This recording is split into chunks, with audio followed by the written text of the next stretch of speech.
नमस्कार। आज हम संक्षेप में कुछ प्रमुख उदाहरण के माध्यम से आदि शंकराचार्य के द्वारा प्रतिपादित दर्शन अद्वैत वेदांत के परिपेक्ष में चर्चा करेंगे।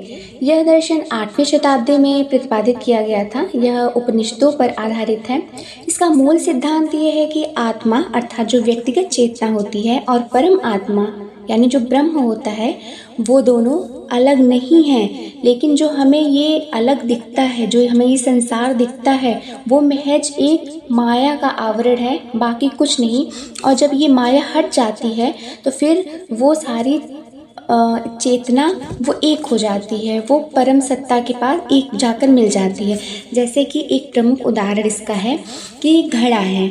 घड़े के अंदर का जो भाग है यानी जिसको घड़े के अंदर का जो भाग है जिसको घटाकाश कहते हैं और घड़े के बाहर का जो भाग है जिसको महाकाश कहते हैं, वो दोनों वास्तव में एक ही हैं, वो बिल्कुल भी भिन्न नहीं है। जैसे कबीरदास जी का एक दोहा है कि जल में कुंभ, कुंभ में जल, बाहर भीतर पानी।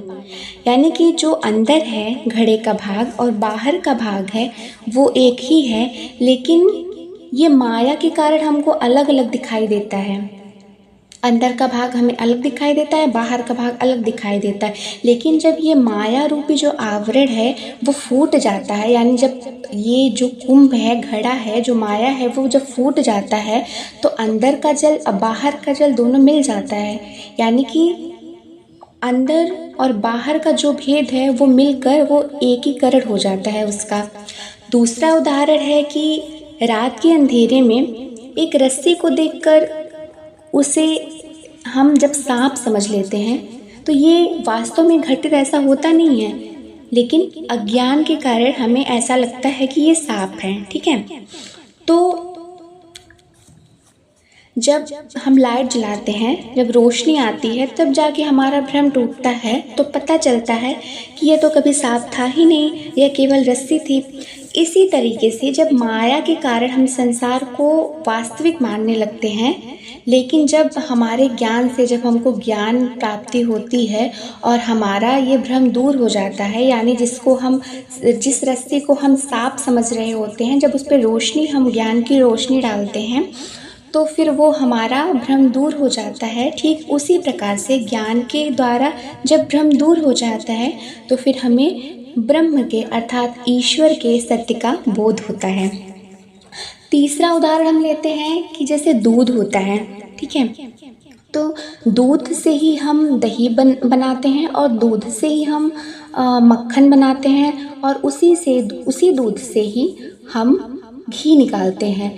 लेकिन स्वरूप उन तीनों चारों का अलग होता है। दूध दूसरे तरह का लगता है, दही दूसरे तरह की दिखाई देती है, मक्खन दूसरे तरीके से लगता है और घी जो है वो दूसरे तरीके से लगती है। ठीक है, तो उसी प्रकार से इस जगत में भिन्न भिन्न तरह के लोग हैं, वो हुए हैं एक ही परम सत्ता से उत्पन्न, लेकिन जो माया के कारण है वो अलग अलग रूपों में दिखलाई देते हैं। जैसे कि उसी दूध के माध्यम से ही, उसी दूध के द्वारा ही हमें घी उत्पन्न हुआ है, उसी दूध के द्वारा ही हमें मक्खन मिला है, लेकिन हमें उसका स्वरूप अलग अलग दिखलाई देता है। ठीक उसी प्रकार से ये अद्वैत वेदांत का सिद्धांत भी है। फिर उसके बाद चौथा उदाहरण है कि जैसे गन्ना होता है, जब हम गन्ने को देखते हैं तो गन्ने का बाहरी भाग कोई टेढ़ा होता है, कोई टेढ़ा मेढ़ा होता है, किसी में गांठें लगी होती हैं, तो कोई बहुत लचीला टाइप का होता है।